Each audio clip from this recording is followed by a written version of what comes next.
Once upon a time, there was a little girl called Cinderella. They called her that because her two selfish stepsisters made her wear rags and sleep in the cinders of the fireplace. One day, a great ball was to be given at the castle, where the young prince was to choose a bride. The two stepsisters spent all day primping and fixing. One stepsister said, "Cinderella, comb my hair." Yes, sister dear.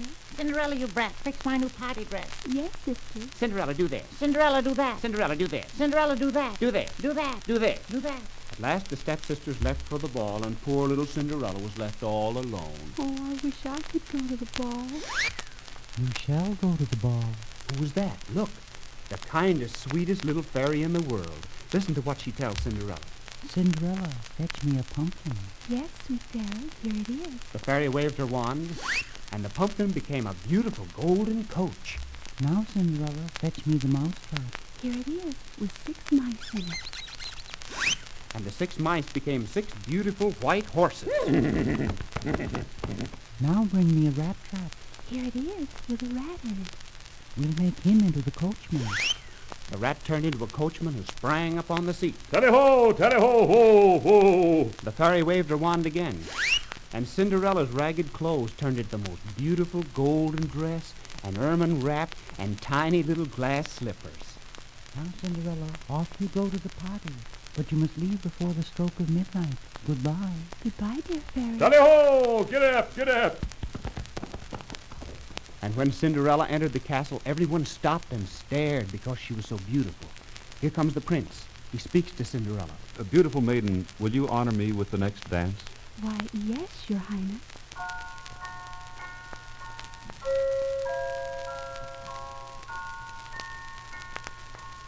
Cinderella was having a lovely time at the ball when the clock started to strike 12. Cinderella ran home so fast she lost one of her glass slippers. The coach turned back into a pumpkin. The horses turned back into mice. And her beautiful clothes were all rags again. Next day, the kingdom was excited with the news. The prince has fallen in love with the girl who lost the glass slipper. But where is she? The prince and his knights went from door to door trying the glass slipper on every lady's foot, till at last they came to Cinderella's house. Fair ladies, would you try on this glass slipper? "Let me try first." That's the older stepsister. "Let me put it on." Your foot's too big. Let me try. That's the other stepsister. I can't get it on. And this little sister, let her try. "Oh, that's just Cinderella." Silence. Here, little sister, try on the glass slipper. Yes, sir. "Look, darn it goes right on Cinderella's foot." Hooray! Hooray! And the prince said, At last I've found you. Will you be my princess, Cinderella? Yes, your highness. So the prince married little Cinderella, and they lived happily ever after.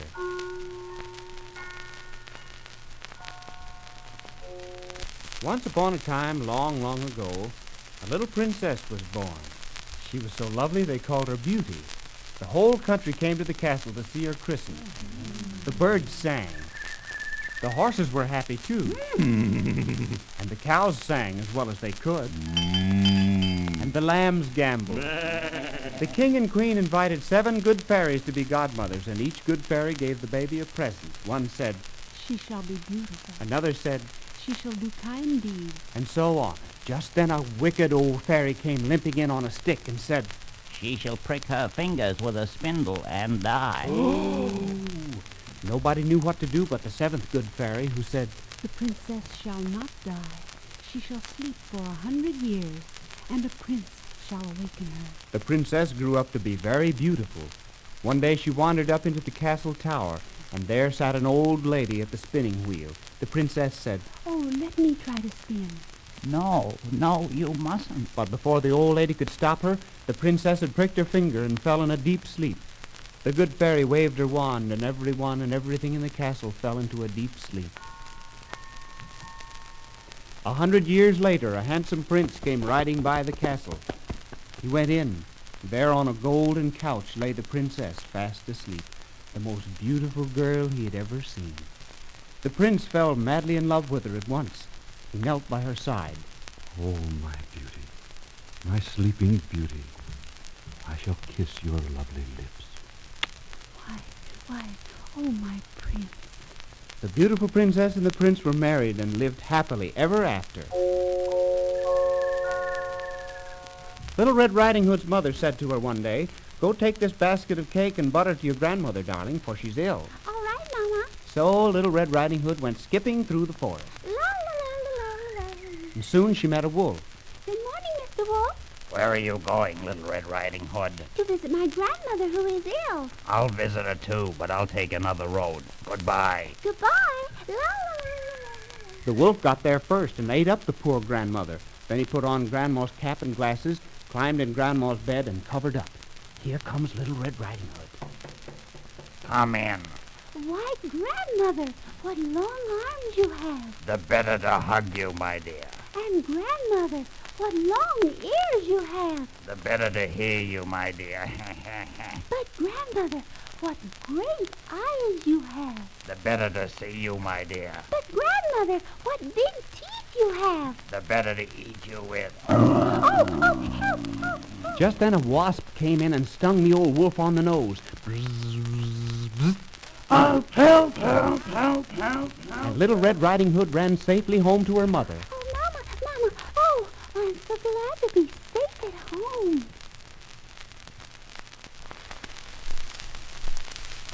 Once upon a time, there were 3 little pigs, and each one built a house.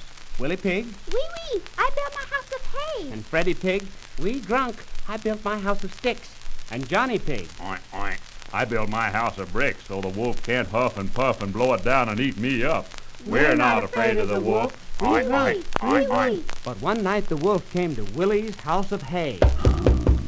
Willie Pig, let me in. No, not with the hair on my chinny chin chin. Then I'll huff and I'll puff and I'll blow your house in. And the wolf did blow it in. Willie Pig ran to Freddie Pig's house of sticks with the wolf right after him. He ran in and slammed the door.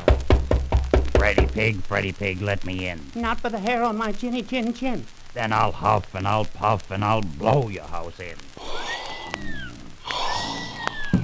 And the wolf did blow it in. Willie Pig and Freddie Pig ran to Johnny Pig's house of bricks with the wolf right behind them. They ran in and slammed the door. Here comes the wolf. Let me in, Johnny Pig, let me in. Not for the hair on my chinny chin chin. Then I'll huff and I'll puff and I'll blow your house in. But the wolf couldn't blow in Johnny Pig's house of bricks. How the 3 little pigs laughed. And the wolf grew very angry. I'll come down the chimney and eat you all up. But Johnny Pig had put a big kettle of boiling water on the big fire, and when the wolf came down the chimney, he fell right in the boiling water, ka-splash! And oh, how the 3 little pigs laughed. This is the story of the tortoise and the hare. The hare was boasting, I can run faster than anybody in the world. I challenge anyone to a race. and the tortoise said, I'll race with you, Mr. Hare. That's a good joke, Mr. Tortoise. Don't laugh till you beat me. Are you ready? I'm ready. "On your marks, get set, go!"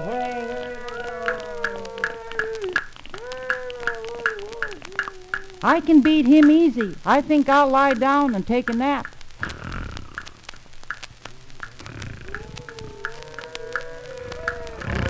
I guess I'll finish the race now. The tortoise wins! The tortoise wins! Aw, shoot.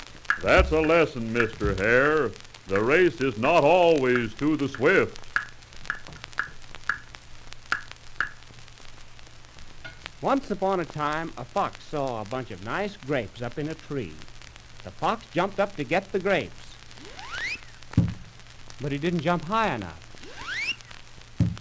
The fox gave up and said, Oh, I'll bet they were sour grapes anyway. and that's the reason people say sour grapes when someone despises something they can't get.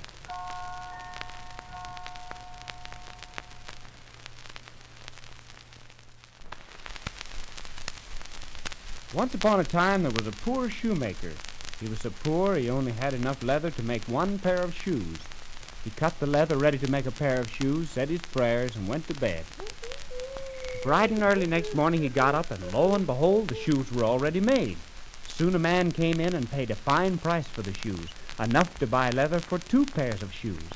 That night he cut the leather, said his prayers, and went to bed. Next morning the shoemaker awoke to make the 2 pairs of shoes, when there they were all ready made.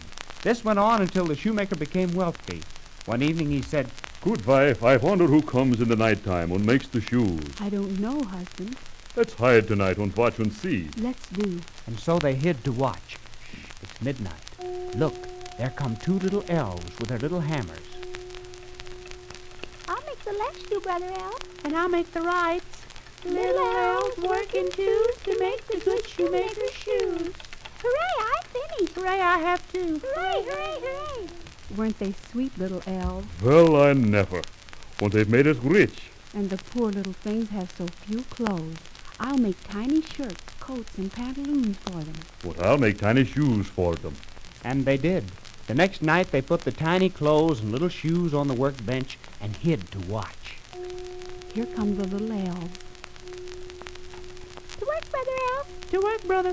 Oh, look! My.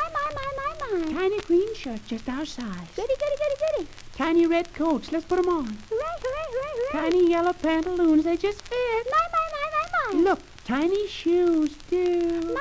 Hooray, hooray. Goody, goody. Don't we look handsome? God bless the good shoemaker. And his good wife. Hooray. Oh, I'm so happy. Yeah, happiness comes from making others happy. Once upon a time there was a little red hen. She lived in a cute little house with a cat, Wow. and also with a nice frog. But the cat was lazy, Wow. and the frog wouldn't work. Lay in bed, lay in bed, lay in bed. So the little red hen had to do all the work by herself. Here it's time for breakfast. Who will build the fire? The frog said, I won't, I won't. and the cat said, I won't. but the little red hen said, I will. who's gonna bake a cake for breakfast? The frog says, I lay in bed, I lay in bed. the cat says, Wow, I'm tired. but the little red hen says. I will. Then the little red hen opened the oven door and the cake was done. The little red hen said, now, who's going to eat this nice cake? The cat says, Wow, I will. the frog says, I will, I will, I will. but the little red hen says, No, you won't. I'll eat it all of myself. and she did.